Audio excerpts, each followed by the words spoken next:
ఇట్లా కూడా జరుగుతుందా అనుకున్నారు. ఇటీవల చెన్నైలో భారీ వర్షం కురిసినప్పుడు ఇదే పరిస్థితి. ఇలాంటి పరిస్థితి హైదరాబాద్‌కు రావద్దని కోరుకున్నారు. అనుకున్నంత ప్రమాదం ఇప్పుడు ముంచుకు రావడంతో మన నగరం డొల్లతనం బయటపడింది. 425 ఏళ్ల ఘన చరిత్ర ఉందని చెప్పుకుంటున్న మన నగరంలో ఎక్కడెక్కడ ఎలాంటి లోపాలున్నాయో తాజా వర్షాలతో తేలిపోయింది. 2000లో వచ్చినప్పుడు మూసి ఉప్పొంగింది. నాడు హిమాయత్ నగర్, బర్కత్పుర, నారాయణగూడతో పాటు మూసిని ఆనుకొని ఉన్న ఎన్నో కాలనీలు నీట మునిగిపోయాయి. 2007లోనూ భారీ వర్షాలు రావడంతో నగరం నీట మునిగింది. ఇప్పుడు మరోసారి క్యుములోనింబస్ ఎఫెక్ట్తో భారీ వర్షాలు కురుస్తున్నాయి. తాజా వర్షాలతో భాగ్యనగరం నరకాన్ని తలపిస్తోంది. రోడ్లు మూసి నదిని తలపిస్తున్నాయి. ఇళ్లలోకి మోకాళ్ల లోతు నీరు చేరింది. వందలాది అపార్ట్మెంట్లలో సెల్లార్లు నీళ్లతో నిండిపోయాయి. కార్లు పూర్తిగా నీళ్లలో నానుతున్నాయి. కరెంటు సరఫరా లేదు, కంటి మీద కునుకు లేదు. కనీసం ఇంట్లో నుంచి కారు బయటపెట్టే పరిస్థితి కూడా లేదు.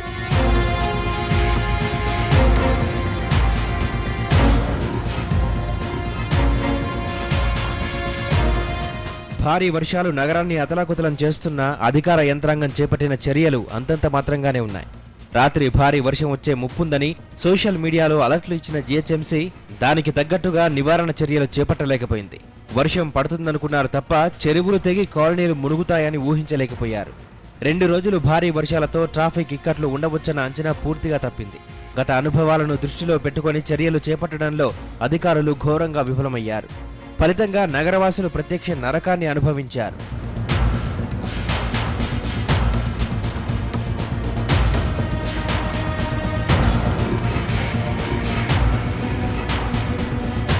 నార్త్ జోన్లో జీహెచ్ఎంసీతో పాటు మరో పాలనా వ్యవస్థ కంటోన్మెంట్ ఉంది. కంటోన్మెంట్ పరిధిలో మున్సిపల్ పనులన్నీ వీరి పర్యవేక్షణలోనే జరుగుతాయి.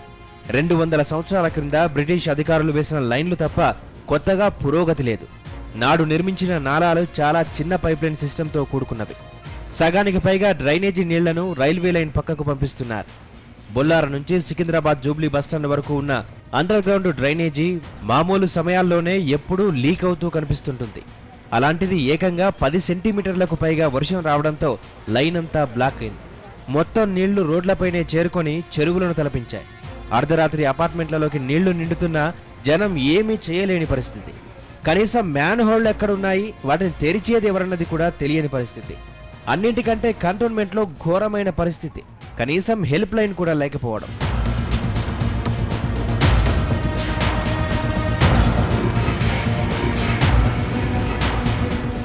అస్తవ్యస్తంగా ఉన్న డ్రైనేజ్ వ్యవస్థ హైదరాబాద్కు, సికింద్రాబాద్కు తీరని సమస్యగా మారింది.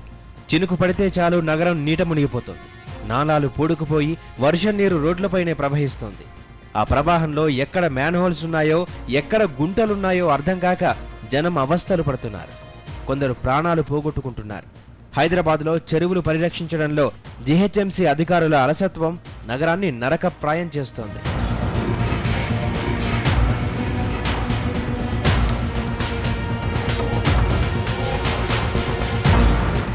చెరువులను కబ్జా చేసి ఎక్కడికక్కడ అపార్ట్మెంట్లు కట్టేయడంతో చిన్న వర్షానికి అవి ఉప్పొంగిపోతున్నాయి.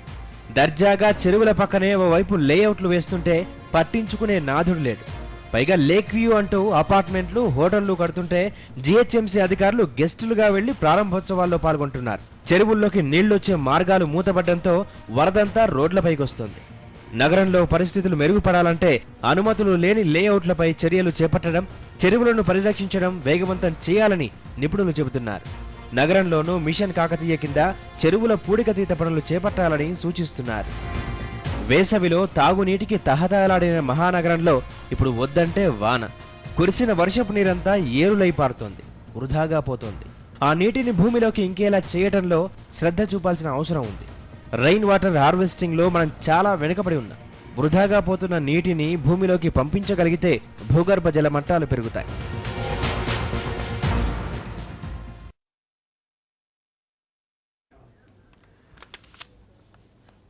హైదరాబాద్ నగరం జల దిగ్బంధంలో ఉన్నది. గతంలో మనం ముంబైలో చూసినాము, చెన్నైలో చూసినాము ఇట్లాంటి సంఘటనలు. కానీ ఇప్పుడు హైదరాబాద్ కూడా గతంలో 2000 సంవత్సరంలో ఒకసారి, 2007 సంవత్సరంలో ఒకసారి భారీ వర్షాల కారణంగా ఇట్లాంటి పరిస్థితి చూసినా. అయితే ఇవాళ మరీ అధ్వానంగా తయారైంది పరిస్థితి. దాని గురించి మాట్లాడుకుందాం. మనతో గండ్ర వెంకటరమణారెడ్డి గారు, ప్రేమేందర్ రెడ్డి గారు కూడా జాయిన్ అయినారు. ముందుగా నగర ప్రథమ పౌరులు మేయర్ బొంతు రామ్మోహన్ గారితో మాట్లాడి మిగతా పెద్దలతో మాట్లాడదాం. రామ్మోహన్ గారు చెప్పండి, హైదరాబాద్ నగరం ఇవాళ చూస్తున్నారు చాలా హెల్ప్లెస్గా, నిస్సహాయంగా ఉండిపోయింది. ఎవరు అధికార యంత్రాంగమైనా, రాజకీయ నాయకత్వం అయినా, ప్రజలైనా నిస్సహాయంగా ఉండిపోయినారు. దీనికి పరిష్కారం ఏమిటి? ఒకటి, మరి ఈరోజు హైదరాబాద్ నగరం సంబంధించిన ఉన్న పరిస్థితులు ఇవన్నీ కూడా చూస్తే గతంలో 1908లో రావడం జరిగింది హైయెస్ట్ రెయిన్ఫాల్, 1989లో రావడం జరిగింది 140 mm. తర్వాత ఇప్పుడు వచ్చిన వర్షపాతం ఏదైతుందో 167.7 రావడం జరిగింది మిల్లీమీటర్.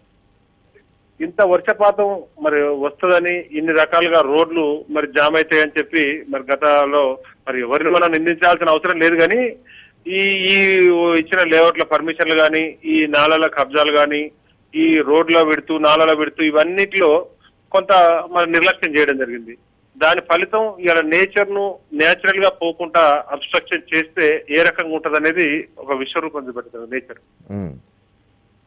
ఇప్పటికీ కొంత కిర్లోస్కర్ కమిటీ వాళ్ళు, కన్సల్టెంట్ వాళ్ళు హైదరాబాద్ లో చెరువుల కబ్జాలు, చెరువుల నాలాలు వెడల్పు చేయాల్సినవి, చెరువుల నాలాలు కొన్ని ఆధునీకరించాల్సినవి, వాటి వెడితే ఎక్కడ పెంచాలి, ఏమేం చేయాలి ఏందన్న దాని మీద ఒక రిపోర్ట్ ఇవ్వడం జరిగింది. దాని ప్రకారం చూసుకుంటూ పోతే దాదాపు ఒక 2 లక్షల పైచిలకు ప్రాపర్టీస్ ఎఫెక్ట్ కావడం, దానికి ఒక 1000-1500 కోట్ల పైన కంపన్సేషన్ కట్టాల్సి రావడం, వీటన్నిటికీ ఇప్పుడు జిహెచ్ఎంసీ మరి ప్రభుత్వం సిద్ధంగా ఉన్నప్పటికీ కూడా అక్కడ రకరకాల అబ్స్ట్రక్షన్స్, పొలిటికల్ కానీ, కోర్టు ద్వారా కానీ, ఇంకో ద్వారా కానీ ఈ అబ్స్ట్రక్షన్స్ ఉండడం జరిగింది.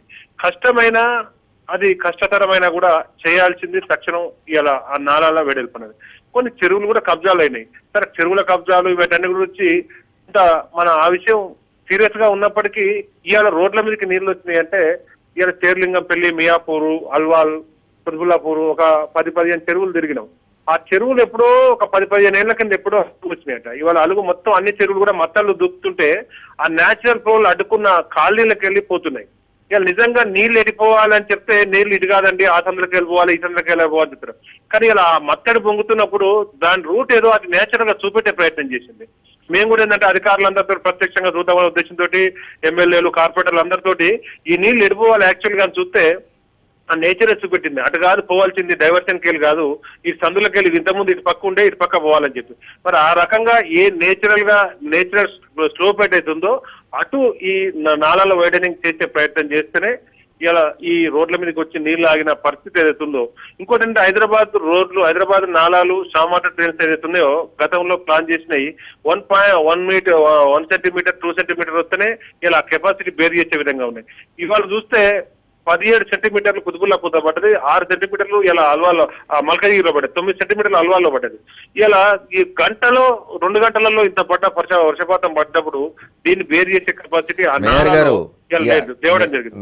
దాన్ని ప్రత్యక్షంగా చూసి దీన్ని తక్షణం ఈ నాలాల వైడింగ్ అనేది కష్టమైనా పర్లేదు, కానీ ఇలా ప్రాపర్టీస్ ఎఫెక్ట్ అయితే పేదలకు ఏ రకంగా వాళ్ళని రక్షించాలి, ఎంక్రోచ్మెంట్ ఏ రకంగా చేసిరు అనేది మేయర్ గారు ఇక్కడ 2 ప్రశ్నలు ఉన్నవి. మీరు మాట అన్నారు ఇక్కడ ఎవరిని నిందించాల్సిన అవసరం లేదని. ఖచ్చితంగా నిందించాల్సిన అవసరం ఉన్నది. ఎందుకంటే నాలాలు కబ్జా అవుతున్నప్పుడు, చెరువులు కబ్జా అవుతున్నప్పుడు దాన్ని చూస్తూ ఉండిపోయిన ప్రభుత్వ యంత్రాంగం, చూస్తూ ఉండిపోయిన జిహెచ్ఎంసీ, చూస్తూ ఉండిపోవడమే కాకుండా దానికి అనుమతులు ఇచ్చిన వాళ్ళ మీద చర్యలు తీసుకోవాల్సింది పోయి ఎవరిని నిందించాల్సిన అవసరం లేదని మీరంటే ఎట్లా? అదే ఇప్పుడు నేనేమంటున్నా, ఇవాళ ఎక్కడికక్కడికి ఇవాళ కర్ణాటకలో చూస్తే ఒక రాష్ట్ర హైకోర్టు ఒక జడ్జిమెంట్ ఇవ్వడం జరిగింది. ఎక్కడైతే నేచురల్ ఫ్లో ఉన్నాయో అక్కడి నుంచి పోవాల్సిన, ఎక్కడైతే అబ్స్ట్రక్షన్స్ ఉన్నాయో నిర్దాక్షిణంగా కొట్టేయమని చెప్పి ఒక ప్రాచ్య పదార్థం లాగా ఇవ్వడం జరిగింది. ఎందుకంటే దానివల్ల ఈ నగరాల్లో ఈ ఫ్లో ఇవాళ పోవాల్సింది ఏదైతుందో అబ్స్ట్రక్షన్ అయింది, దాన్ని ఇమీడియట్ గా తొలగించేయండి, ఎంత కష్టమైనా పర్లేదు, నష్టం జరిగితే నష్టపరిహారం ఇవ్వండి, ఏ రకంగా అయినా పర్లేదని చెప్పి ఇలా హైకోర్టు ఇచ్చిన దాంతో వాళ్ళు నిర్దాక్షిణంగా కొట్టుకుంటూ పోతున్నారు. దాంట్లో ఎఫెక్ట్ అయిన వాళ్ళకి, పేదలకు ఏ రకంగా వాళ్ళకి అకామిడేట్ చేయాలనేది కూడా మరి సీరియస్ గా దాన్ని ప్లాన్ చేసుకుంటూ ఇక్కడ చూస్తే ఏమైతుందంటే కింది కోర్టులు కానీ ఇంకోటి కానీ ఇలా మా నోటీసులు ఇచ్చి మీరు కూలగొడతామని చెప్తే ఆ నోటీస్ తీసుకుపోయి ఇలా స్టే ఆర్డర్, ఇంజెక్షన్ ఆర్డర్ తీసుకొచ్చి అబ్స్ట్రక్షన్ చేసే పరిస్థితి. ఇలా 10 మీటర్ల నాల ముందుకు పోయేసరికి 3 మీటర్లు అవుతుంది, 10 10 ఫీట్ల నాలా ముందుకు పోయేసరికి ఎక్కడికో డైవర్షన్ తిప్పి 3 ఫీట్లు అవుతుంది.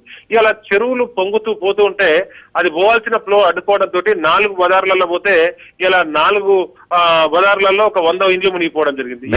చెరువుల కింద 20 కాలనీలు మునిగిపోయినాయి. ఎందుకు అంటే వేరే కారణం ఏం లేదు, ఇలా పోవాల్సిన ఫ్లోను ఇలా పోనీయకుండా వేరేకెళ్ళి డైవర్ట్ చేయడం. నిజమే మేయర్ గారు, అట్లా చేసిన వాళ్ళ మీద ఈ ప్రభుత్వం ఏమైనా చర్యలు తీసుకోబోతున్నదా ఒకటి. రెండవది, ఇవాళ కొత్తగా వినడం లేదు. రాష్ట్రం విడిపోయి తెలంగాణ రాష్ట్రం ఏర్పడిన తర్వాతనే ఈ పరిస్థితి ఏం లేదు, చాలా కాలంగా ఇది జరుగుతున్నది. అయితే ప్రభుత్వ యంత్రాంగం అయితే అదే కదా, ఏం చర్యలు తీసుకోబోతున్నది ప్రభుత్వం? ఇవాళ మరి దీని మీద ఒక స్పెషల్ ఆర్డినెన్స్ తేవడమా, లేకపోతే హైకోర్టును ఉన్నత సర్వోన్నత న్యాయస్థానాన్ని మరి రిక్వెస్ట్ చేసి మరి వీటన్నిటిని తొలగించడానికి మరి మాకు కూడా కింది కోర్టులు కానీ కింద అబ్స్ట్రక్షన్స్ కానీ లేకుండా ఉండటానికి మాకు ఏ రకంగా మరి రిలీఫ్ తీసుకోవాలనే దాని మీద సీరియస్ ఆలోచిస్తున్నాం. మీరు అన్నట్టు చర్యలు తప్పకుండా తీసుకోవాల్సిందే. ఇలా నష్టం జరిగిన వారికి నష్టపరిహారం వేయాల్సిందే, అబ్స్ట్రక్షన్స్ తొలగించాల్సిందే. ఈ తొలగియకపోతే ఈ వచ్చిన నీళ్లతోటి నిన్నేసిన రోడ్డు మొన్నేసిన రోడ్డు కూడా ఇలా పాటోల్స్ పడి ఇలా డ్యామేజ్ కావడం.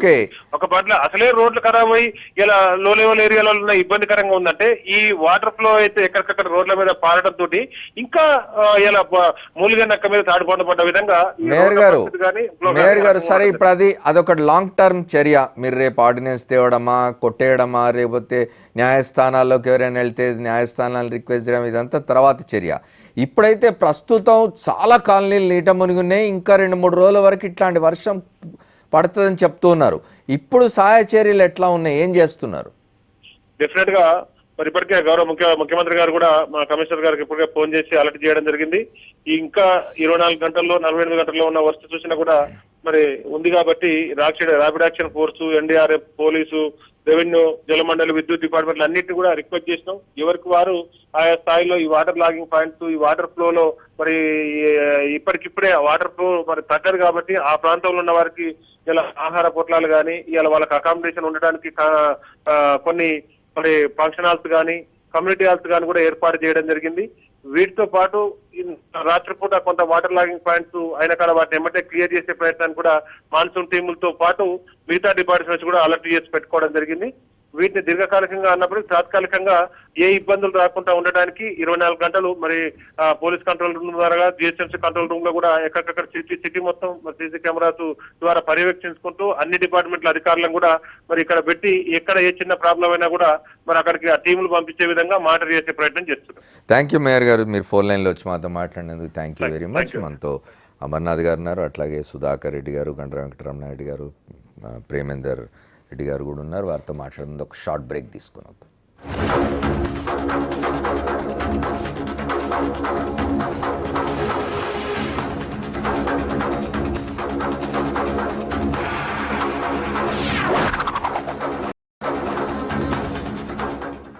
Welcome back to the fourth estate. మనం మహానగరం హైదరాబాద్ గురించి మాట్లాడుకుంటున్నాం. హైదరాబాద్ ఒక్కరోజు వర్షానికి అత్తలాకుతలం అయిపోయింది. జల దిగ్బంధంలో అనేక కాలనీలు ఉన్నాయి. వందలాది మంది, వేలాది మంది వాళ్ళ ఇబ్బందుల్లో ఉన్నారు. దాని గురించి మాట్లాడుకుంటున్నాం. ఇంతకుముందే నగర మేయర్ పొంతు రామ్మోహన్ మాట్లాడినారు.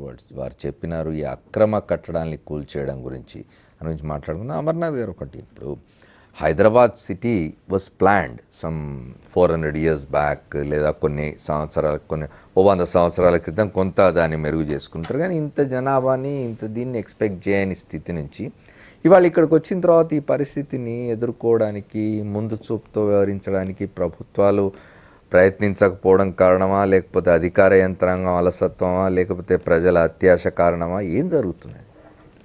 అన్నిటికన్నా ఈ థియరీ నేను యాక్సెప్ట్ చేయను. అంటే ఎక్స్పాన్షన్ అవుతుంది కనుక ఈ ప్రాబ్లమ్స్ వస్తున్నాయి, అది బోగస్ థియరీ. అది ఇప్పుడు ఎక్స్పాన్షన్ అయింది ఒక సిటీలో. మన ఇది వరకు హిమాయత్ నగర్ నారాయణగూడని లేకపోతే చార్మినార్ ప్రాంతం కాదు. మీకు అక్కడ కొండల్లో ఇప్పుడు జూబ్లీ హిల్స్ దాటినప్పుడు తర్వాత అవన్నీ ఏముండేవి, పొలాలు ఉండేవి. ఆ పొలాల్లో ఇప్పుడు అక్కడికి ఎక్స్పాండ్ అయ్యింది, జనాభా పెరిగింది. జనాభా పెరిగినప్పటికీ అదే దాన్ని ఎక్స్టెండ్ చేసుకుంటూ పోవాలి. దీనికి అత్యాశ అంటే నేను ఒప్పుకోను. నాకు ఎవరికైనా సరే మేమేదో ఇల్లు కట్టుకోవాలని నేను అనుకుంటాను. నేను అనుకున్నప్పుడు దానికి ఏదో నా దగ్గర 10 రూపాయలు ఉంటే దాంట్లో ఓ 12 రూపాయలకు వస్తే చూద్దామని అనుకుంటాను. నేను ఎత్తుకున్నప్పుడు నాకేం తెలుస్తుంది, నేను కామన్ మ్యాన్ని, నాకేం తెలుస్తుంది? అధికారి వాడు ఎవరైనా అపార్ట్మెంట్కి నేను వెళ్ళినప్పుడు వాడు చెప్తూ ఉంటారు నాకు పర్మిషన్ వచ్చేసినాయండి అని. నేనేమో ఎక్స్పర్ట్ని కాదు, అది ఇచ్చింది ఎవరు? టౌన్ ప్లానింగ్ వాళ్ళు. ఈ టౌన్ ప్లానింగ్ అధికారులు సర్టిఫికేట్ ఇచ్చేసాక నేనేం చేయాలి దాన్ని? నేను I have to go by what government officer says. Right. వాళ్ళు రాజముద్ర వేసి చెప్తున్నారు దీనికి కట్టడానికి పర్మిషన్ ఉంది అని. అది నాలాలో ఉందా లేకపోతే నేను వెళ్ళి ఇట్స్ నాట్ మై చెరువులు కబ్జా అయినాయా, నాలాలు అంటే కూరుకుపోయినాయా నేను అనేది చూసుకోవాల్సిన తెలియదు కదా. బాధ్యత ఉన్నది అంటే పౌరుడిగా నాకు బాధ్యత ఉన్నది, నేను ఒప్పుకుంటా. కానీ ఒకసారి రాజముద్ర వేసి ఎవరైనా నాకు అది చూపిస్తే నేను నమ్మనక్కర్లేదు. నా గవర్నమెంట్ అంటే మినిమం అయినా నాకు కాన్ఫిడెన్స్ ఉండాలిగా. రైట్. రెండోది ఈ రాజకీయాలు ఇవన్నీ బోగస్. ఈ దీంట్లో రాజకీయాలు అంటే రాజకీయ నాయకులు కాదు ఇక్కడ ఇది చేసేది, అధికార యంత్రాంగం. అధికార యంత్రాంగం ఫెయిల్యూర్ ఇది. అది 30 సంవత్సరాలు ఇప్పుడు ఇవాళ తీయమనండి, ఈ మునిగిపోయిన అన్నిటికీ పర్మిషన్ ఎవరు ఇచ్చారు ఒకసారి రికార్డులు తీయమనండి. అక్కడ ఉంటుంది కదా ఎవరు సంతకం చేశారు, ఎవరు అప్లై చేశారు. వాళ్ళు లక్షలు ఇప్పుడు బిల్డర్ల దగ్గర లక్షలు కోట్లు దండుకుని ఇది ఇచ్చేస్తూ ఉంటే ఈ వాళ్ళు వచ్చేసాక నా గ్రీడీనెస్ మీదో లేదా పొలిటికల్ ఫెయిల్యూర్ మీదో, వంతు రామ్మోహన్ మీదో, లేకపోతే మున్సిపల్ మంత్రి కేటీఆర్ మీదో, లేకపోతే ఎమ్మెల్సీగా ఉన్న చీఫ్ విప్ సుధాకర్ రెడ్డి మీద బ్లేమ్ చేస్తే నేనైతే నాకు అనిపించడం లేదు. కానీ అధికార యంత్రాంగం ఇట్లా ఉండడానికి అధికార యంత్రాంగం అలసత్వం కావచ్చు, అవినీతి కావచ్చు, ఇంకోటి కావచ్చు, అధికార యంత్రాంగం ఒళ్ళు దగ్గర పెట్టుకొని ఉండకపోవడానికి కారణం రాజకీయ నాయకత్వం ఇచ్చిన అలసే. కానీ అది ఇప్పటికైనా సరే ఈ వాళ్ళ మునిగిపోయాకైనా సరే మనం దాని మీద నిలబడాలని నేను చెప్తున్నాను. ఇప్పుడు ఎప్పుడో జరిగిపోయింది. రాజకీయ అలసత్వం ఉంది. రాజకీయాల్లో ఎక్కడొస్తుందంటే ఇప్పుడు రాజకీయ నాయకుని బ్లేమ్ నేను చేయను. ఎంచేతంటే గండ్ర వెంకటరామారెడ్డి గారు మినిస్టర్గా ఉన్నాడు అనుకుంటే ఆయనకి ఎప్పుడు తెలుస్తుంది? ఇలాంటి ఉపద్రవం వచ్చినప్పుడు ఆయనకి తెలుస్తుంది, అరే ఇలా జరిగిపోతుందా అని. ఉపద్రవం వచ్చినప్పుడు వీటి మీద యాక్షన్ తీసుకోవాలి. కానీ అమర్నాథ్ గారు మీరు చెప్తున్నది అధికార యంత్రాంగాన్ని గైడ్ చేయాల్సింది, పాలసీస్ డిసైడ్ చేయాల్సింది, కార్యక్రమాలు నిర్ణయించాల్సింది ప్రభుత్వాలు కదా. అధికార యంత్రాంగం పనులు చేస్తుంది. మీరు చెప్తే అధికార యంత్రాంగం ప్రభుత్వానికి సలహాలు ఇస్తుంది, ప్రభుత్వం నిర్ణయాలు చేయాలి, ఆ నిర్ణయాలు అమలయ్యేట్టు చూడాలి, సరిగ్గా అమలయ్యేట్టు చూడాలి కదా. మీరు ఎట్లా రాజకీయ నాయకత్వం అంటే ఇది రాజకీయ నాయకత్వానికి ఇప్పుడు అట్ టైం ఇప్పుడు హైదరాబాద్ అభివృద్ధి మీద డాక్యుమెంట్స్ తిరిగేయండి, అవన్నీ అప్రూవ్ చేసింది రాజకీయ నాయకత్వం కదా. ఆ రాజకీయ నాయకత్వం అవి చూడండి, వాటిని సరిగ్గా ఇంప్లిమెంట్ చేస్తే మాస్టర్ ప్లాన్ ని ఈ ప్రాబ్లం రాదు అసలు. రైట్. మనం మిగతా పెద్దలతో మాట్లాడదాం, రాజకీయ నాయకులతో మాట్లాడదాం. ప్రేమేందర్ రెడ్డి గారు ఉన్నారు, గంట వెంకటరమణారెడ్డి గారు ఉన్నారు, సుధాకర్ రెడ్డి గారు ఉన్నారు, వెంకటరమణారెడ్డి గారు. అంటే ఇప్పుడు హైదరాబాద్ నగరము ఒకే రోజు డెవలప్మెంట్ అయింది కాదు, ఇది ఓల్డ్ సిటీ. దీంతో పాటు న్యూ సిటీస్ ఇప్పుడు కొత్తగా డెవలప్ అవుతుంది. గతంలో గ్రామ పంచాయతీలుగా ఉండేటువంటి ఈరోజు మొత్తం హైదరాబాద్ గ్రేటర్ హైదరాబాద్లో మెర్జ్ కాబడ్డాయి. ఇంకా కొన్ని గ్రామ పంచాయతీ స్టేటస్లోనే ఇప్పుడు ప్రగతి నగర్ ఉంది. ఈరోజు బాగా వాటర్ వచ్చినటువంటి ప్రగతి నగర్ కానీ, లేకపోతే కింద పోయేటువంటి నిజాంపేట కానీ, ఇవన్నీ కూడా ఇప్పటికి గ్రామ పంచాయతీ స్టేటస్లోనే ఉన్నాయి. వాటిని గ్రేటర్ హైదరాబాద్లో కలపలేదు. ఈ గ్రామ పంచాయతీ స్టేటస్ ఉన్నప్పుడు ఇప్పుడు మొత్తం కూడా హైదరాబాద్ నగరం విస్తృతంగా అభివృద్ధి చెందుతుంది అనుకున్నప్పుడు దీనికి కావాల్సినటువంటి మాస్టర్ ప్లాన్, దీనికి కావాల్సినటువంటి మౌలిక సదుపాయాలు, ఎక్కడి నుంచి డ్రైన్ వాటర్ వెళ్ళిపోవాలి, ఎక్కడి నుంచి ఏం కావాలనేది నిర్దిష్టంగా ఇది లేకపోవడం వల్ల ఇది ఇప్పుడు ఈరోజు బాగా వాటర్ అంతా కూడా పోయేటువంటి డౌన్ స్ట్రీమ్లో పోయేటువంటి నీళ్లు ఎప్పుడో పంపు దిక్కుపోతాయి. ఇవన్నీ కూడా అక్కడ వచ్చినటువంటి ప్రాంతం. ఇప్పుడు బంజారా జూబ్లీహిల్స్లో వర్షం పడితే ఎంతైనా వర్షం పడితే కిందికి వెళ్ళిపోతుంది, కింద ఉండేటువంటి కాలనీస్ ఎఫెక్ట్ అవుతాయి. ఇప్పుడు హైదరాబాద్ నగరం యొక్క అభివృద్ధికి కావాల్సినటువంటి కార్యాచరణ మాస్టర్ ప్లాన్ ఇప్పటికీ సరిగ్గా లేదు. ఎప్పుడో 1970s వేసినటువంటి మాస్టర్ ప్లాన్స్ ఉన్నాయి. ఈరోజు గ్రేటర్ హైదరాబాద్ అయిన తర్వాత కూడా ఆ రకమైనటువంటి లేదు. వాటర్ ఒకవేళ వస్తే ఈరోజు పెద్ద పెద్ద అపార్ట్మెంట్స్ 22 ఫ్లోర్లు 30 ఫ్లోర్లు కడతా ఉన్నారు. కట్టేటువంటి మామూలు వాటరే ఓసారి మనం మామూలు రోడ్ మీద పోతూ ఉంటే డ్రైన్ వాటర్ రోడ్ మీద ఎక్కిపోతూ ఉంటాయి. అంటే దానికి కావాల్సినటువంటి పైప్ లైన్స్ వేయడం కానీ ఇవన్నీ కూడా లేదు. ఇప్పటికి వారు చెప్పినట్టు చాలా నాలాలో ఆక్రమణకు గురించి ఇవన్నీ కూడా ఒక మంత్రికి ఇప్పుడు ఉండేటువంటి ఇప్పుడు ఈరోజు ఆ రోజు కేసీఆర్ గారి దగ్గర ఉండే శాఖ ఇప్పుడు కేటీఆర్ గారి దగ్గరికి వచ్చింది. వారు వచ్చినప్పుడు అందరూ కూడా హైదరాబాద్ పదవులు ఆయన ఎన్నికల ప్రచారం తిరుగుతూ ఉంటే ఏదో బాగా అద్భుతం చేస్తాడు, హైదరాబాద్ విశ్వనగరం చేస్తాడు, బాగా చేస్తాడు అనేటువంటి పరిస్థితి. చిన్న వర్షం, ఒక పెద్ద వర్షం అంటే సరే ఆ 200 yearsలో ఎప్పుడు రాలేదు అంటున్నారు, ఏ వర్షం వచ్చినా చిన్న వర్షాన్నే తట్టుకోలేనటువంటి పరిస్థితిలో ఉండడం అనేది దురదృష్టకరం. ముఖ్యమంత్రి గారు చెప్పారు, హైదరాబాద్ నగరంలో గవర్నర్ ఇంటి ముంగట కార్లు పడవలు అయిపోతాయి, నేను ముఖ్యమంత్రి అయిపోతే దీన్ని 2 సంవత్సరాల లోపట్నే అన్ని అద్భుతాలు చేస్తామనేటువంటి మాట.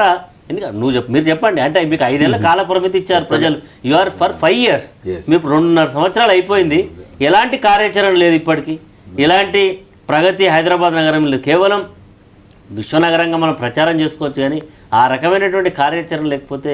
వెంకటరామరెడ్డి గారు, ఒకటి ఇప్పుడు ఇన్ని సంవత్సరాలు ఇన్ని దశాబ్దాలుగా ఒక ప్రణాళికాబద్ధమైన విస్తరణ అనేది లేకుండా అడ్డగోలుగా ఎట్లా పడితే అట్లా పెంచేసి నగరాన్ని ఇవాళ వచ్చిన కొత్త ప్రభుత్వాన్ని నిందిస్తే ఏమిటి ప్రయోజనం? నేను అదే చెప్తాను, 2 ఏళ్లలో వాళ్ళు ఏం చేయగలరు? మీరు 20 ఏళ్లలో 30 ఏళ్లలో 40 ఏళ్లలో ఏం చేయలేదు. అంటే నిన్న స్టేట్మెంట్స్ అంటే ముఖ్యమంత్రి కాకముందు వారు ఇచ్చేటువంటి ఒక్క నిమిషం సుధాకర్ రెడ్డి గారు మాట్లాడండి. మీరు ఆ రోజేమన్నారు, సమైక్యాంధ్ర పాలనలో సమైక్యాంధ్ర ముఖ్యమంత్రులు హైదరాబాద్ నగరాన్ని నెగ్లెక్ట్ చేశారు. ఆనాడు మరి నేను అవకాశం ఇస్తాను. వెంకటరమణారెడ్డి గారు మీరు అట్లా అంటున్నారు, ఆంధ్ర ప్రాంతంలో అనేది ఏంటంటే అంతా హైదరాబాద్ ని పెట్టారు, హైదరాబాద్ ని డెవలప్ చేశారు, లేకుండా చేశారని ఆంధ్ర ప్రాంత ప్రజలు వాళ్ళు అట్లా అంటున్నారు కదా. అంటే వారు చెప్పిన మాట చంద్రబాబు నాయుడు గారు కూడా అంతా హైదరాబాద్ లో పెట్టానని. గవర్నర్ గారి ఇంటి ముందే పెద్ద నీళ్ళు ఆగుతాయి, ఇది ఇంత దుర్మార్గంగా ఉన్నది, నేను నాకు అవకాశం ఇస్తే నేను హైదరాబాద్ నగరం యొక్క ఇది చేస్తామని మొన్న గ్రేటర్ హైదరాబాద్ ఎలక్షన్ సందర్భంలో కూడా. కానీ ప్రయత్నమే జరగలేదని నేను అనేది. ఇప్పుడు ప్రయత్నం జరిగి కొంత కార్యక్రమాలు జరుగుతుంటే ఈ ప్రభుత్వం ఏం చేస్తుందా, ప్రయత్నం చేసేది చేస్తూ ఉన్నది, ఇంకా చేస్తుంది, రేపు పూర్తి చేస్తుంది అనుకోండి. అసలు మీరు ఆ రకమైన కార్యాచరణ ఇప్పటిదాకా మీ దగ్గర లేదు, బ్లూ ప్రింటే లేదు. ఈరోజు మీకు హైదరాబాద్ ఈరోజు వచ్చినట్టు ప్రగతి నగర్ కానీ లేకపోతే మియాపూర్ కానీ ఇవన్నీ ప్రాంతాలలో వాటర్ అంతా కూడా ఆగిపోయి పడుతుందంటే ఇప్పుడు మీరు ఉండాలి కదా ఆ రకమైనటువంటి విజన్. మరి ఇది లేదనేటువంటిది ఈరోజు ఇది ఒక వరంగల్ హైదరాబాదే కాదు, హైదరాబాద్ చుట్టూ ఇప్పుడు డెవలప్ అయ్యేటువంటి వరంగల్ అదే పరిస్థితి, ఇవన్నీ కూడా అన్నింటి పరిస్థితి అదే ఉంది. ప్రేమేందర్ రెడ్డి గారితో కూడా మాట్లాడు. ప్రేమేందర్ రెడ్డి గారు, ఇప్పుడు గండ్ర వెంకటరమణారెడ్డి గారు కానీ మీరు కానీ వరంగల్కి సంబంధించిన వాళ్ళు, వరంగల్ కూడా పెద్ద హైదరాబాద్తో సమానమైన నగరంగా చేసే ప్రయత్నాల్లో ప్రభుత్వం ఉన్నది, ఆలోచన చేస్తూ ఉన్నది. ఇవాళ హైదరాబాద్ అనుభవం చూసైనా ఇతర ప్రాంతాల్లో ఏమైనా ఉంటుంది? అసలు వీటన్నిటికీ ఎవరు బాధ్యత వహించాలి? అమర్నాథ్ గారు చెప్తున్న రాజకీయ నాయకత్వాన్ని కాదు పూర్తి బాధ్యత అంటున్నారు. అంటే అందరిది ఇది కేవలం ఇన్ని సంవత్సరాలు పరిపాలన చేసిన యొక్క పార్టీలు కావచ్చు, ఏదైతే అడ్మినిస్ట్రేటివ్ చేసిన యొక్క అధికారులు బోత్ అందరు కూడా. ఇప్పుడు ఒక 5 సంవత్సరాలనే జరిగింది అంటే ఆడ రాజకీయ నాయకులకు ఏం సంబంధం లేదు, ఓన్లీ అధికారులకు అనుకోవచ్చు. అధికారులు కంటిన్యూ చేసుకున్నారు, రాజకీయ నాయకులు మారుతూ వస్తున్నారు. కనీసం మరి ఇంతకుముందు ఏం జరిగింది, మళ్ళీ ఏం జరగబోతుంది అనేది తెలుసుకోవాలి కదా. మనకు అంతకుముందు ఒకసారి 86లో కూడా ఇలాంటి వరదలు వచ్చినాయి. ఆ తర్వాత ఏం జరిగి ఒక హుస్సేన్ సాగర్ నాలా దాన్ని కొంత సెట్ చేయడానికి కోసం ట్రై చేసిండ్రు, ఏది వాటర్ తొందరగా వెళ్ళిపోవడానికి. కానీ మిగతా ఎందుకు చేయలేదు అంటే ఒక అలసత్వం, అంత క్యాజువల్గా తీసుకునే యొక్క సిస్టమ్ అలవాటు అయిపోయింది దేశం మొత్తంలో కూడా. దీనికి ప్రధాన కారణం కరప్షన్. దీంతో ఏంటంటే అలసత్వం నడిచిపోతుందిలే, ఏదైనా దానికి ఏమవుతుంది ఇది అని. తర్వాత ఎవరైనా ఏదైనా చేయబోతున్నారంటే ఇంకొక ఆయన ఏమంటాడంటే లేదు వీరికి అన్యాయం అయిపోతుంది ఇది మొత్తం చేస్తాం అంటే. ఒక రూల్స్ను పాటించని ఒక మనస్తత్వం అనేది మన దగ్గర విపరీతంగా వచ్చి మనం రూపొందించుకునే రూల్స్ కానీ చట్టం కానీ తయారు చేసుకునే మనమే తయారు చేసుకుంటాం. కానీ దాన్ని పాటించడానికి ప్రయత్నం చేసినా, ఒకవేళ ఏదైనా అధికారి ముందుకు వచ్చినా, ఒక నాయకుడు ముందుకు వచ్చినా దానికి మద్దతు లేకపోవడం, దాన్ని డైల్యూట్ చేసే ప్రయత్నం చేయడం, తర్వాత ఓవరాల్గా కరప్షన్ కారణంగా అధికారులు నాయకులు అందరూ కలిసి చేస్తున్న దీని కారణంగానే ఇటువంటి ఒక పరిస్థితి. రేవంత్ రెడ్డి గారు, ఇప్పుడు ఇవాళ మనం హైదరాబాద్ సికింద్రాబాద్ నగరాల్లో బాధలు పడుతున్న ప్రజల పట్ల మనకు సింపతి ఉండాల్సిందే, తప్పనిసరిగా వాళ్ళని సింపతైజ్ చేయాలి, వాళ్ళకి సహాయం అందాలి, వాళ్ళని ప్రభుత్వం ఆదుకోవాలి, బయటికి తీసుకురావాలి. కానీ వారు కూడా ఆలోచించాలి కదా, ఇట్లాంటి చోట్ల మేము ఇళ్ళు తీసుకొని ఉంటున్నాము, ఇది ఎట్లా కరెక్ట్, ఎంతవరకు కరెక్ట్ అనే విషయం ప్రజలు కూడా ఆలోచించాలి కదా. ఇవాళ ప్రభుత్వాన్ని నిందించే ప్రయోజనం ఏంటి? తప్పక అది ప్రజలు కూడా ప్రజల్ని ఎడ్యుకేట్ చేసే ప్రయత్నం చేయాలి కదా. వాళ్ళకు అవసరాలు ఉంటాయి, వాళ్ళ పరిస్థితి కారణంగా ఎక్కడో ఒక దగ్గర ఇంత మహానగరానికి వస్తారు, ఎలా ఈ కిరాయి ఇళ్లలో ఇబ్బంది పడిపోయి ఎక్కడో ఒక దగ్గర ఒక చిన్న గూడు సంపాదించుకోవాలనే ఒక తాపత్రయంలో ఆ ప్రభుత్వం పర్మిషన్ ఇచ్చింది కాబట్టి అందులో పోయి, అంటే పర్మిషన్స్ అవన్నీ అనవసరం, ఒక ఇల్లు వెలిసిందంటే అలా ఉండడానికి అవకాశం ఉంది అని అనుకుంటారు. అవన్నీ వాళ్ళు చూడరు యాక్చువల్గా. కానీ చూడవలసింది ఎవరు? అధికార యంత్రాంగం ప్రభుత్వం. అంటే ప్రభుత్వం నీ నీ నీ అవసరాలు తీసుకొని నువ్వు చేసేసినావు, వాళ్ళకి వచ్చేసినావు. వాళ్ళని తప్పు పట్టడం కంటే అసలు టోటల్గా సిచ్యువేషన్, నేను అదే చెప్తున్నా, లాను కనుక కరెక్ట్గా ఇంప్లిమెంట్ చేయడం ప్రయత్నం కనుక చేస్తే దాంట్లో ఎడ్యుకేషన్ కూడా ఒక పార్టు, ఎడ్యుకేట్ చేయడం కావచ్చు, మిగతా వాళ్ళని హెచ్చరించడం కావచ్చు, ప్రతిదీ కనుక చేయడం ప్రయత్నం. రేవంత్ రెడ్డి గారు మీరు ఇంకోటి చెప్పాలి, ఇంతకుముందు మేయర్ గారు మాట్లాడుతూ ఓ మాట చెప్పినారు, మేము చర్యలు తీసుకునే ప్రయత్నం కనుక చేస్తే జిహెచ్ఎంసీ న్యాయస్థానాలకు వెళ్తున్నారు, స్టేలు తీసుకొస్తున్నారు, ఇట్లాంటివన్నీ కూడా చెప్తున్నారు. ఇప్పుడు వారే చెప్పిండ్రు కర్ణాటకలో న్యాయస్థానం ఇచ్చింది అంటే, వారు ఒక మాట మాట్లాడుతూ ఏంటంటే మేము న్యాయస్థానానికి వెళ్ళాలన్నా ఏం చేయాలని. అదే మీకు ప్రజలు అధికారం అప్పచెప్పిండ్రు, దీన్ని సరి చేస్తామని ముఖ్యమంత్రి గారు పదే పదే ఉచ్చరించారు. అంటే నిస్సహాయత కనిపిస్తున్నదా ప్రభుత్వం? చాలా నిస్సహాయత కనిపిస్తున్నది. చేతులు ఉడిగిపోయిన పరిస్థితి ఎట్లా ఉంటే ఏముంటారో అట్లా ఉన్నారు ఆయన. కానీ మీతో అసలు ముఖ్యమంత్రి గారు ఎన్నిసార్లు చెప్పిండ్రు, కేవలం గవర్నర్ ఇంటి ముందట నీళ్ళు ఆగుతున్నాయి, ఇప్పుడు అంతటా ఆగుతున్నాయి. దానికి ముఖ్యమంత్రి గారి చేతిలో ఉంటే మున్సిపల్ శాఖ ఏం చేయలేకపోతుందనే పేరుతోనే ఒక యంగ్ డైనమిక్ లీడర్ను తీసుకొచ్చినాం కేటీఆర్. ఆయన ఏమన్నాడంటే, రాగానే నేను 100 రోజుల యాక్షన్ ప్లాన్ పెడుతున్నా, ఈ 100 రోజుల లోపల ఏదైతే లేదంటే నేను చూడండి అధికారులను ఏం చేస్తాను, మీరు జాగ్రత్త మీకు అని హెచ్చరికలు చేసిండు. మేమందరం అనుకున్నాం నిజమే, అరే ఏదో మంచి జరగబోతున్నదని చూసినాం. ఒక హెచ్చరిక అయిపోయింది, 2 అయిపోయింది, 3 నెలలు పోయింది, 6 నెలలు పోయింది, ఇప్పుడు 9 months వచ్చినాక కూడా మళ్ళీ అదే హెచ్చరిక నిన్న నేను. కాబట్టి ఇది కాదు, దీన్ని సంపూర్ణంగా ప్రక్షాళన చేయడం కోసం ప్రయత్నం చేయాలి, అన్ని విధాల కేంద్ర ప్రభుత్వం కొన్ని విషయాల్లో చేస్తుంది, దాన్ని చూసినా రాష్ట్ర కేంద్ర ప్రభుత్వానికి వాటి కార్యాచరణకు సంబంధించిన చాలా తేడాలు ఉంటాయి, ఇబ్బందులు ఉంటాయి. సార్ సుధాకర్ రెడ్డి గారు ఒక 2 విషయాలు. ఒకటి, హైదరాబాద్ నగరాన్ని విశ్వనగరం చేస్తామని మన ముఖ్యమంత్రి చెప్తూ ఉన్నారు. గతంలోనే నేను విశ్వనగరం చేసేసానని ఇప్పుడు పక్క రాష్ట్రం. ఇవాళ పరిస్థితి చూసినట్టయితే రాష్ట్ర ప్రభుత్వం ఇవాళ ఏం చేయాలి? ఒకటి, అమర్ గారు పెద్దలందరూ అన్నట్టుగా ముఖ్యమంత్రి గారు అన్నది ఏమిటంటే మనది. రెండవది మున్సిపల్ మంత్రికి బాధ్యతలు ఎక్కువగా ఉన్నాయి. ఆయన ఒక పక్క ఐటీ శాఖ చూస్తున్నారు, మరో పక్క మైనింగ్ శాఖ చూస్తున్నారు, మరో పక్క మున్సిపల్ శాఖ చూస్తున్నారు. కాబట్టి వారి మీద ప్రెషర్ ఎక్కువగా ఉన్నట్టుంది. మున్సిపల్ శాఖను జిహెచ్ఎంసీ ఎన్నికల తర్వాత మీకు అత్యద్భుతమైన మెజారిటీ ఇచ్చారు ప్రజలు, 99 స్థానాలు మీరు గెలిచారు. కార్పొరేటర్స్, మీ మేయర్ నాడు, మీ డిప్యూటీ మేయర్ నాడు, మొత్తం పాలనా యంత్రాంగం మీది. హైదరాబాద్ నగరం గురించి ఏం ఆలోచిస్తుంది ప్రభుత్వం? అమర్ గారు మీకైతే తెలుసు మొదటి నుంచి, ఎందుకొరకంటే స్వాతంత్రం వచ్చినప్పటి నుంచి కూడా డ్రైనేజ్ సిస్టమ్ ఏదైతున్నదో దాన్ని పునరుద్ధరించాలి, అదేవిధంగా కొనసాగుతూ వస్తుంది. ఏదైతే వర్షం పడ్డటువంటి ఒక నీళ్ళు ఏవైతున్నాయో ఆ నీళ్లు పోయేటువంటి యొక్క ప్రభావం కూడా కేవలం 2 సెంటీమీటర్ల వర్షం పడితేనే తట్టుకునేటువంటి ఒక శక్తి ఉన్నది దానికి. ఇంకా 2 సెంటీమీటర్ల కన్నా ఎక్కువ అయితే మొత్తం రోడ్డు మీదనే ప్రవహించేటువంటి. సుధాకర్ రెడ్డి గారు, మీరు నేచర్ ను ప్రెడిక్ట్ చేయలేరు కదా, ప్లానింగ్ ఉండాలి కదా. అందుకొరకే ప్లాన్ ఆఫ్ యాక్షన్ ఉండవలసినటువంటి అవసరం ఉన్నదని మా ముఖ్యమంత్రి గారు రోడ్డు మీద ఈ విధమైనటువంటి ఒక పరిస్థితి వస్తుంది, దీన్ని సమగ్రంగా అధ్యయనం చేసి ఒక ప్లాన్ ఆఫ్ యాక్షన్ తయారు చేస్తున్నాం. అప్పుడు ఏ రకమైనటువంటి కట్టడాలు ఉన్నప్పటికీ కూడా వాటిని తొలగించడానికి కూడా చర్యలు తీసుకుంటాం అనేటువంటి ఒక మాట. ఇప్పుడే మా మేయర్ గారు చెప్పారు స్పష్టంగా, ఏది ఏమైనప్పటికీ కూడా సరి అయినటువంటి ఒక వజ్రాయుధాన్ని ఉపయోగించి ఆ రకమైనటువంటి ఒక నిర్ణయం తీసుకుంటారు. ఆ విధమైనటువంటి ఒక మీరు అన్నట్టుగానే విశ్వనగరంగా రూపకల్పన చేయడానికి ప్రయత్నం చేస్తాం. ఇవాళ ఉండేటువంటి ఒక పరిస్థితులు మనం చూసినాం గతంలో. ఎక్కడ చెరువులలో, ప్రతి చెరువులలో కట్టడాలు వచ్చినటువంటి ఒక మాట వాస్తవం. చెరువులలో కట్టడాలంటే కొత్త కట్టడాలు రావచ్చునండి. ఇంకా లిబర్టీ దగ్గర చూస్తే మీరు, లిబర్టీ అంటే మొత్తం మున్సిపల్ కార్పొరేషన్ ఆఫీస్ ముందట్నే ఆడ పెద్ద నాలా ఉంటుంది. ఆడి దాటి ఆ రోడ్డు దాటంగానే నాలగింత అయిపోతుంది. అంటే ఏమన్నట్టు దాన్ని గుర్తించి మీరేం చేస్తున్నారు? మేము గుర్తించినాం కాబట్టి నాలాను కొట్టేస్తున్నాం. మేము ఇప్పుడు గుర్తించినాం కాబట్టి ఆ నాలా మీద ఉండేటువంటి కట్టడాలను కొట్టేస్తా అంటేనే మా మేయర్ గారు అంటే కోర్టుకు వెళ్తాండ్రు, ఇతర పార్టీల వాళ్ళు వచ్చి అబ్జెక్షన్ చేస్తున్నారు అనేటువంటి ఒక మాట వస్తుంది. కాబట్టి అందుకొరకే ప్రజలకు కోర్టుకు వెళ్లే అవకాశం ఎవరు ఇస్తున్నారు? అధికారులు పర్మిషన్లు ఇచ్చేందువల్లనే ఆ పర్మిషన్లు తీసుకొని ప్రజలు కోర్టుకు పోతున్నారు కదా. అందుకొరకే అధికారులు అవినీతికి పాల్పడి పర్మిషన్లు ఇస్తున్నప్పుడు ప్రభుత్వాలు ఏం చేయాలి? మా అమర్నాథ్ గారు చెప్పినట్టుగా చట్టాలు రూపకల్పన చేసేట్లో ప్రజాప్రతినిధులందరూ కూడా బాగానే చేస్తారు. దాన్ని ఆచరణలో పెట్టుట్లో జర అధికారులు వైఫల్యం పొందుతున్నమాట వాస్తవం.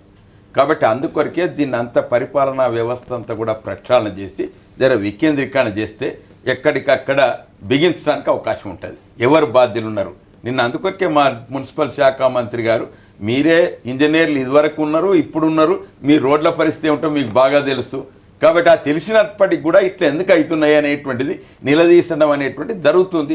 కాబట్టి ఇప్పుడిప్పుడే కొత్తగా బాధ్యతలు స్వీకరించినప్పుడు వాళ్ళే అన్నారు, మా వెంకటరమణారెడ్డి గారు సంవత్సరం అయింది మేము మున్సిపల్లో ఎన్నికలైన తర్వాత, సంవత్సరంలోనే ఎంత మార్పు తీసుకొచ్చడానికి ప్రయత్నం చేస్తున్నాం, ఈలోగా వర్షాలు ఎక్కువ వచ్చినాయి. ఏ మార్పులన్నా ఏదైనా ట్రాఫిక్ ప్రతి దాని మీద కూడా ఇలా ప్లానింగ్ మీరే అన్నారు, గ్రామ పంచాయతీలన్నీ కలిసినాయి. కాబట్టి గ్రామ పంచాయతీ సుధాకర్ రెడ్డి గారు ఇప్పుడు మీకు హైదరాబాద్లో ఇప్పుడున్న పరిస్థితులు మార్చి దీన్ని డెవలప్ చేయడానికి లేదా దీన్ని కొంత మెరుగుపరచడానికి హైదరాబాద్లో జిహెచ్ఎంసీకి నిధుల కొరత ఉందని చెప్తున్నారు. అందుకొరకే చెప్తున్నారు, ఏం చేస్తారు మీరు? నిధుల కొరత ఉన్నదనేటువంటి ఒక ఉద్దేశంతో రాష్ట్ర ప్రభుత్వం 600 కోట్లు మున్సిపల్ కార్పొరేషన్కి ఇచ్చింది. కాబట్టి మున్సిపల్ కార్పొరేషన్కు ఎప్పటికప్పుడు ఇది మా కార్పొరేషన్ అనేటువంటి ఒక ఉద్దేశంతో దాన్ని తగు విధంగా మున్సిపల్ కార్పొరేషన్లో నిధులు లేకపోతే రాష్ట్ర ప్రభుత్వం ఆదుకునేటానికి సిద్ధంగా ఉన్నది. కాబట్టి ఎక్కడ కూడా నిధుల కొరత ఉండుట వల్ల ఈ విధంగా జరిగిందనేటువంటిది మాత్రం కాదు. కాబట్టి తీసుకునేటువంటి ఒక చర్యల్లోనే నిధులు ఆర్టీసీకి ఇస్తున్నట్టున్నారు. ఎస్ ఉంటది. మరి జిహెచ్ఎంసీ పరిస్థితి ఇట్లా ఉంది, హైదరాబాద్ నగర పరిస్థితి ఇట్లా ఉంటే మీరు ఇక్కడ నిధులు తీసుకుపోయి ఆర్టీసీకి ఇస్తే మరి ఇక్కడ ఏం చేస్తారు? ఇప్పుడు ఎందుకు మిగులు బడ్జెట్ ఉన్న రాష్ట్రం ఇది. మళ్ళీ అదే చెప్తే ఇది బడ్జెట్ తెలిసినటువంటి వాళ్ళు మిగులు రాష్ట్రం అంటాడు. ఆయనే అన్నాడు ప్రేమేందర్ రెడ్డి, కేంద్ర ప్రభుత్వాన్ని చూసి నేర్చుకోమంటాడు. కేంద్ర ప్రభుత్వం కంటోన్మెంట్ లో ఏం చేస్తుందో చూస్తున్నాం. కంటోన్మెంట్ కంటోన్మెంట్ లో చెర్లల్లో ప్లాట్లు కట్టి కంటోన్మెంట్ లోనే మొత్తం రోడ్లు కావాలనేది మీరే కదా, మరి ఆ రోడ్డు తీసేయండి. అదే రోడ్డు కావాలని మీరే అడుగుతున్నారు కదా. రోడ్డు రక్షణ కొరకు చేస్తారు కానీ రోడ్డు సహజమైనటువంటి వనరుల కొరకు రోడ్డు వేస్తలేవు. కాబట్టి ఎవరు నేను అందుకొరకే కేంద్ర ప్రభుత్వం తప్పని అన్నా.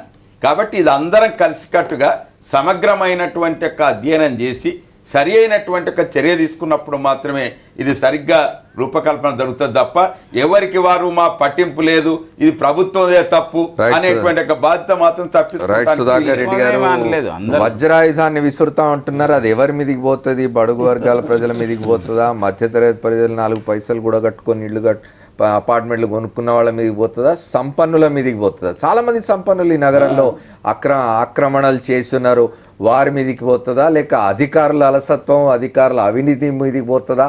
ఈ వజ్రాయుధం చర్చిద్దాం. ఒక షార్ట్ బ్రేక్ తీసుకొని వస్తాం.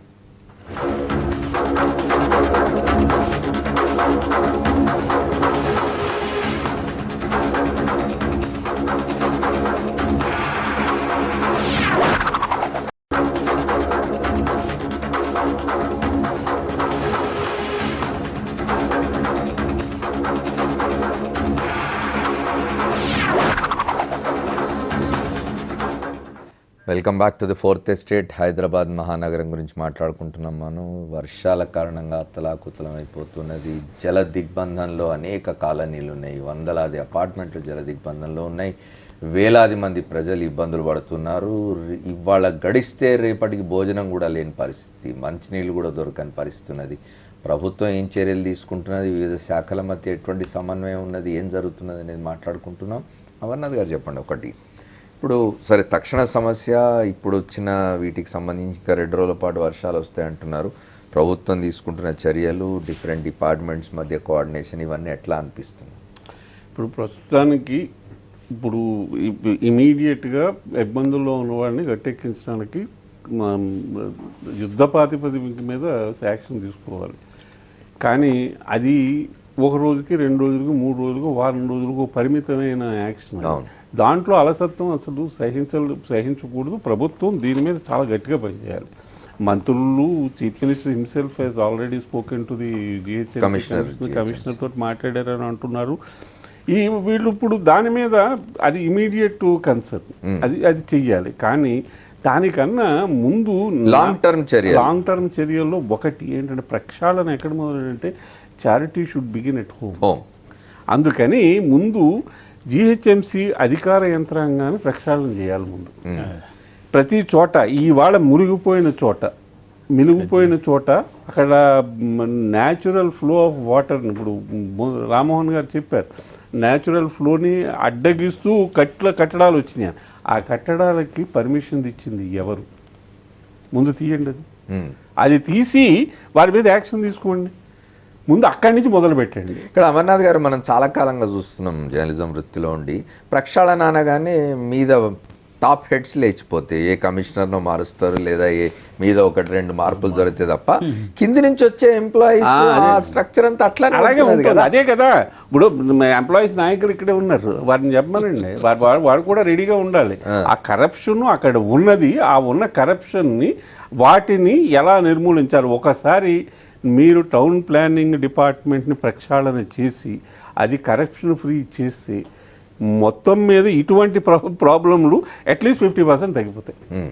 ఇంకా రెండోది ఏమిటంటే రమణారెడ్డి గారు చెప్పినట్టు మాస్టర్ ప్లాన్లు ఇష్టం వచ్చినట్టు మారుస్తున్నారు, ఇష్టం వచ్చినట్టు మురగబెడుతున్నారు.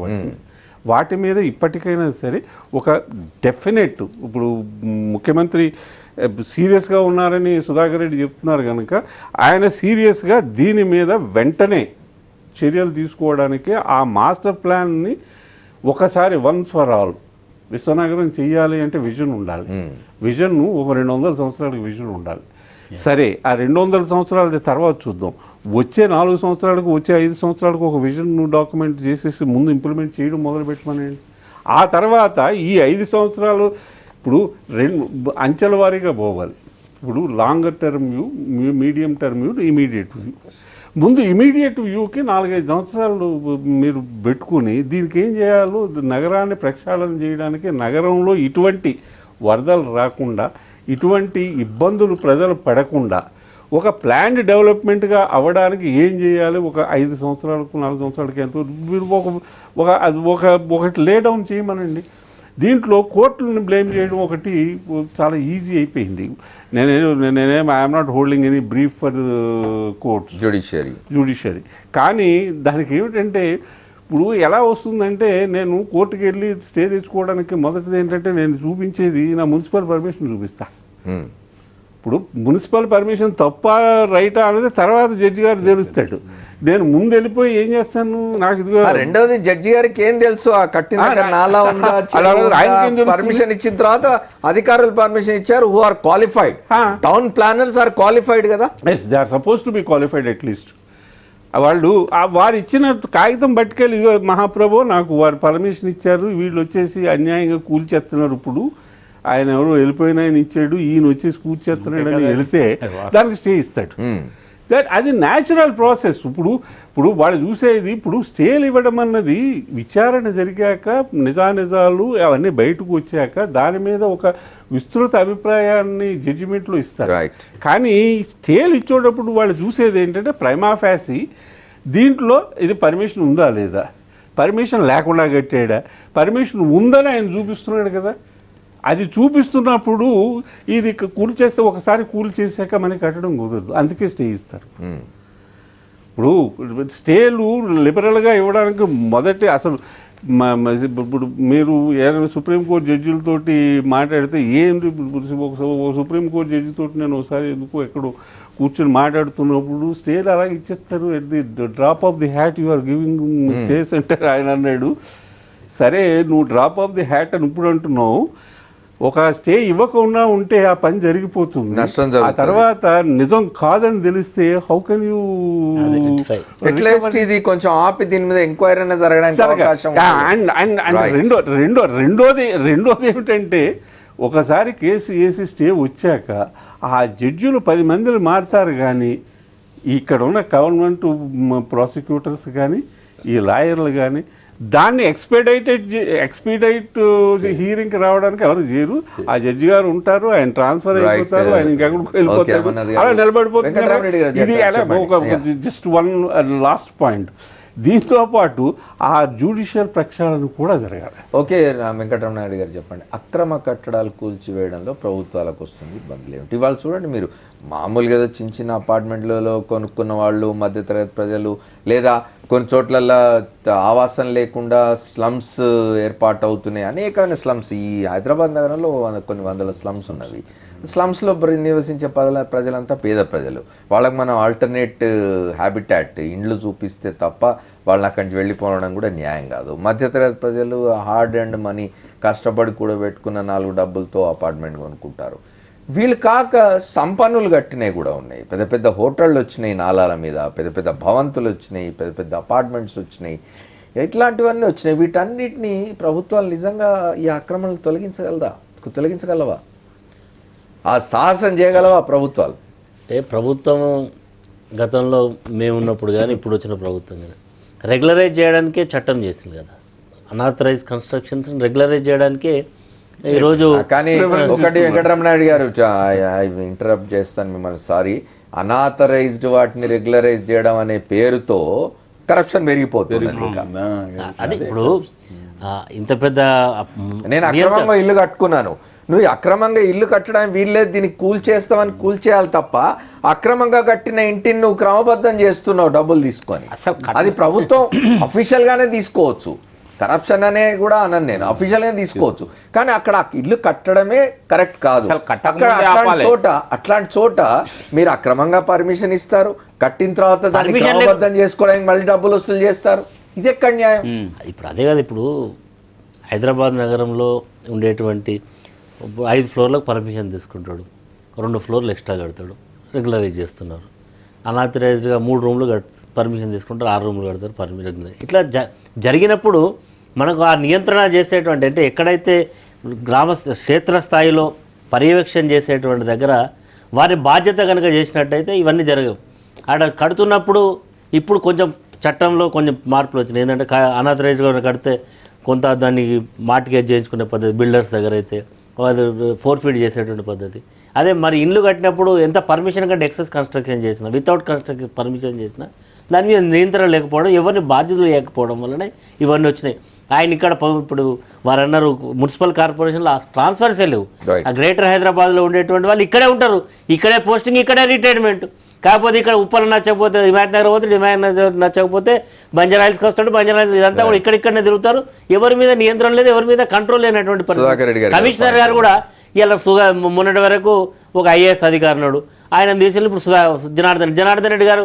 అంటే ఈ శాఖపరం మీద కంటిన్యూగా ఒక విజన్ ఉండేటువంటి వాళ్ళు కంటిన్యూ లాంగ్ ప్రాసెస్లో ఉంటే హైదరాబాద్ ఒక 5 ఏళ్ళలో 10 ఏళ్ళలో కనుక అట్లా ఉండాల్సిన అవసరం ఉంది. దీంతో పాటుగా మాస్టర్ ప్లాన్ విషయంలో వారు, అంటే ఇప్పుడు హైదరాబాద్ నగరానికి చాలా పాత మున్సిపాలిటీ, చిన్న ఉప్పల్ మున్సిపాలిటీ, కాపురం మున్సిపాలిటీ, ఎల్బీ నగర్ మున్సిపాలిటీ, చాలా మున్సిపాలిటీని మెర్జ్ చేస్తూ గ్రేటర్ హైదరాబాద్ చేస్తారు. ఈ గ్రేటర్ హైదరాబాద్ చేసినప్పుడు గ్రామ పంచాయతీలను కూడా విలీనం చేసుకున్నప్పుడు దానికి కావాల్సినటువంటి కార్యాచరణ, దానికి పోయేటువంటి వాటర్ ఎటు నుంచి ఎటు ఫ్లో కావాలి, ఎక్కడి నుంచి డ్రైన్ వాటర్ పోతుంది, ఎక్కడి నుంచి రెయిన్ వాటర్ పోతుంది, రోడ్ ఎక్కడి నుంచి కనెక్టివిటీ ఉండాలి, ఇది ఒక నిర్దిష్టంగా మాస్టర్ ప్లాన్ చేయకుండా విశ్వనగరం చేయడం అనేది సాధ్యం కాదు. విశ్వనగరం చేయాలనేటువంటి అడుగులు పూర్తి స్థాయిలో జరగాలంటే ఇప్పుడు అన్ని అవసరమైతే ఆల్ పార్టీ మీటింగ్, అవసరమైతే మేధావులతోటి, అవసరమైతే లోకల్ కాలనీలో ఉండేటువంటి మరి ప్రజలతోటి ఒక మీటింగ్ లాగా పెట్టుకొని వాళ్ళే చెప్తారు నీళ్ళు ఎడిపోవాలంటే వాళ్ళే చెప్తారు పంపు ఉన్నది ఇడిపోతుందని, ఎవరైనా ఆక్రమించుకున్నా ఆ పద్ధతిలో పోయారు. ఒక మాట మీరు చెప్పే ముందు, ఇప్పుడు మనం చాలా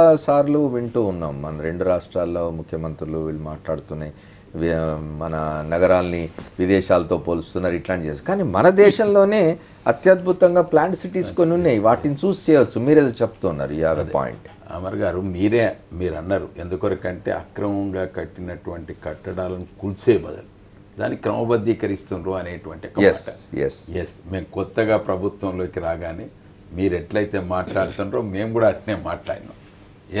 అక్రమంగా కట్టింది కాబట్టి నువ్వు వాటిని కూల్చేయాలనే వారికి ఈ ప్రతిపక్షాల. కానీ ప్రభుత్వంలో ఉండి మాలాగా మాట్లాడడం సాధ్యం కాదంటారు.